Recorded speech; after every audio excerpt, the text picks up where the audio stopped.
여러분 안녕하세요. 계란으로 바위치기입니다. 오늘은 제가 잠비아라는 나라에서 자원봉사자로 있을 때 겪었던 재미난 에피소드들을 이야기하려고 합니다.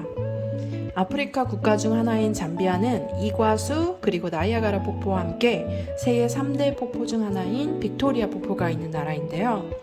지금까지 여러 아프리카 국가에서 일을 한 경험이 있지만 잠비아는 제가 처음으로 가본 아프리카 국가여서 그런지 특히 애정이 많이 가는 나라이기도 합니다.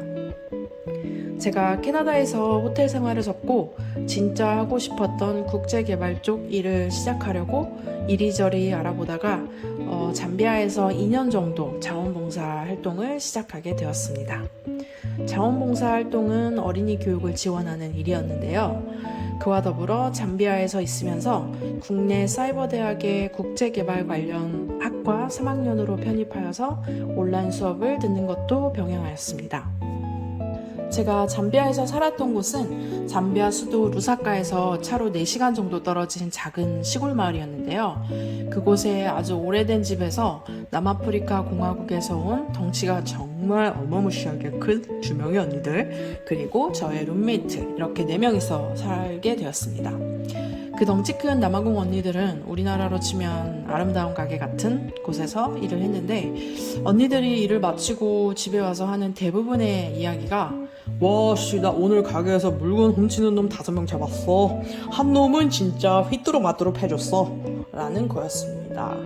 정말 거짓말 같죠? 거짓말이 아니에요. 제가 남아공 언니가 도둑들을 응징하는 모습을 한번 제 눈으로 본 적이 있는데요. 보는 것만으로 제 몸이 아프고 옥수수가 털리는 것 같아서 제 앞니를 꼭 부여잡은 기억이 있습니다.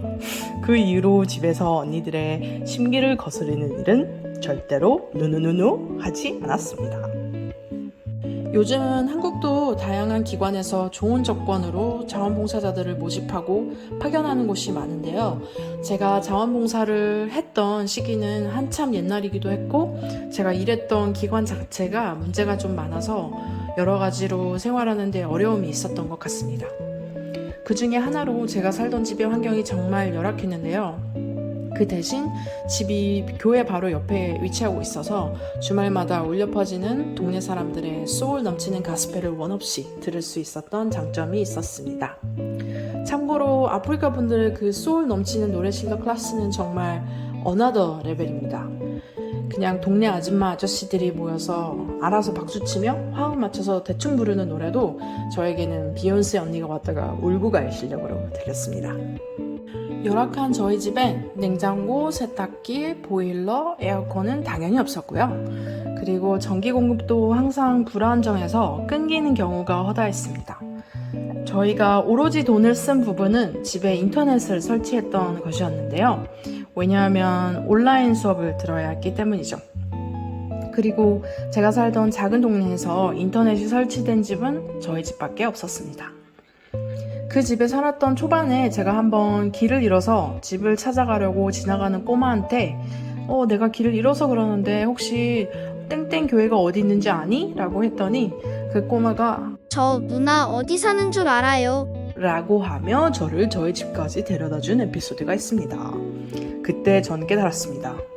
나 빼고 우리 동네 사람들 모두가 우리 집을 아는구나 라고요. 그것도 그럴 것이 그 동네에 외국인이 사는 집은 오로지 저희 집밖에 없었고 또 동네도 아주 작았기 때문이죠. 제가 살았던 집의 컨디션을 살짝 말씀드리자면 집이 아주 오래되어서 바닥이나 벽에 금이 많이 간 상태였고 천장 쪽 구석에 구멍도 있어서 천을 막 뭉쳐서 막아놓기도 하고 그랬습니다. 집 전체의 바닥은 우리나라처럼 장판이 깔린 게 아니라 그냥 시멘트 바닥이었어요. 그래서 작은 제 침대에서만 생활하고 바닥에는 거의 앉지 못하는 구조였습니다. 한 번은 깨진 콘크리트 바닥 사이로 개미들이 자꾸 올라와서 고민이 많던 중에 우연히 제가 쓰던 베이비 파우더 통을 그 틈에 떨어뜨린 적이 있습니다. 근데 신기하게도 베이비 파우더가 뿌려진 곳을 개미들이 피해가는 걸 보고는 개미 박멸을 외치며 주장창 방바닥에 베이비 파우더를 뿌려대기도 했지요. 근데 신기하게 꽤나 많은 개미가 없어졌어요. 그렇지만 생각해보면 개미들이 죽은 건 아니고 그냥 그 파우더를 피해서 어딘가에 은신하고 있었던 것 같습니다. 그 집에서 겪었던 황당 에피소드 중에 특별히 손에 꼽을 만한 일들은 특히 밤에 많이 일어났는데요. 하루는 밤에 자고 있는데 방에 뭔가 날아다니고 있는 듯한 기분이 드는 거예요. 그래서 소리를 막 지르고 난리가 나서 온 집이 발칵 뒤집혔는데 알고 보니까 집 벽에 나 있던 작은 구멍으로 박쥐 한 마리가 저희 방으로 들어와서 날아다녔던 거예요. 지금도 그때를 생각하면 소름이.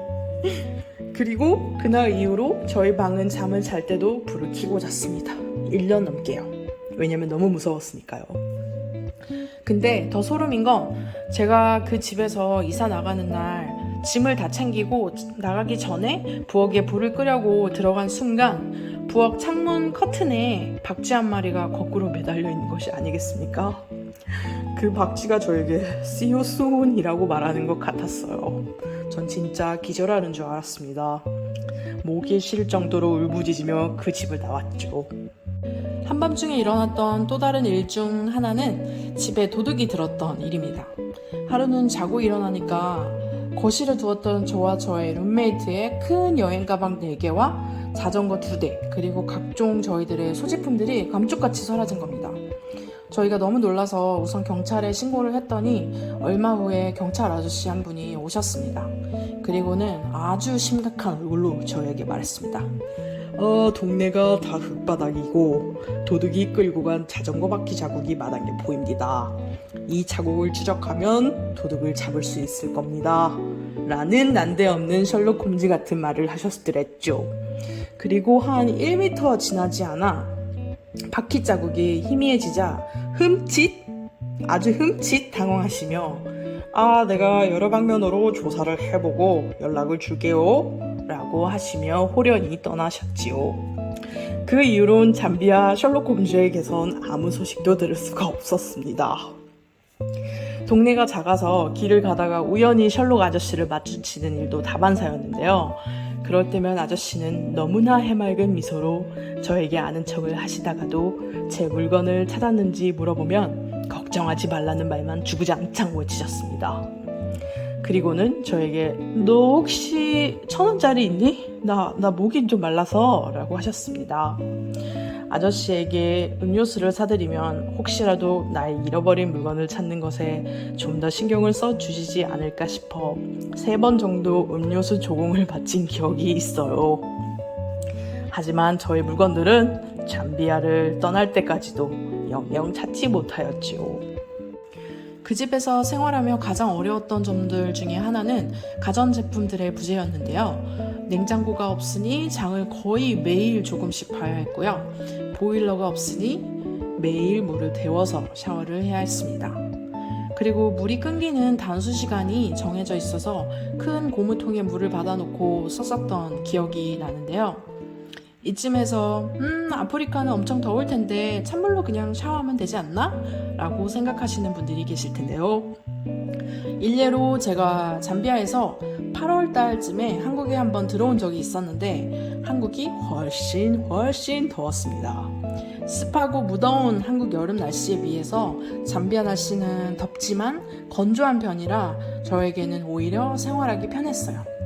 그리고 아침 밤으로는 시즌에 따라 꽤나 쌀쌀할 때도 많아서 찬물로 샤워를 하는 건 저에게는 큰 도전이었습니다. 그리고 세탁기가 없어서 손빨래를 해야 했는데요. 주말에 빨래 한번 하고 나면 허리와 제 영혼이 동반가출하는 듯한 느낌을 받았습니다. 냉장고가 없어서 생긴 에피소드도 많은데요. 그곳에 도착해서 처음으로 스파게티를 요리하고 룸메이트와 만나게 먹고 냄비에 남은 스파게티를 통에 담으려고 주방으로 갔더니 그 냄비는 이미 개미 한 5만 마리 정도의 점령당이 있었습니다. 냄비의 색깔이 무엇인지 구별하기 힘들 정도로 정말 작은 틈도 하나 없이 개미들이 다 달라붙어서 스파게티를 냠냠 쩝쩝 맛나게 먹고 있었고 그 이후로는 끼니 때마다 먹을 만큼만 만들어 먹었습니다. 이처럼 잠비아에서 생활하면서 정말 다양한 에피소드들이 많았는데요. 그 생활을 통해서 제가 너무나 당연하게 여기며 이용했던 것들에 대해서 감사하는 마음과 인식이 그때부터 아주 조금씩 생긴 것 같습니다. 그리고 물질적으로 많이 부족했던 그때의 생활은 삶을 대하는 저의 태도에 스며들어서 많은 변화를 주었다고 생각합니다. 그때는 전기가 끊기지 않는 날이면 정말 럭키한 날이야 라고 생각했고 차가운 얼음물을 마시는 것 하나로도 행복했던 것 같습니다.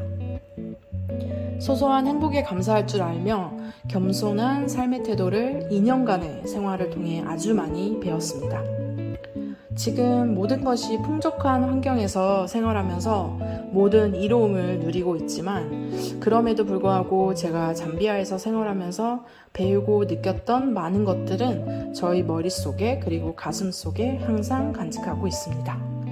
여러분도 오늘 무심코 마시는 시원한 얼음물 한 잔에 한 번쯤 감사하는 마음을 가져보면 어떨까요? 그럼 더 재밌는 이야기로 곧 다시 만나요. 여러분 안녕!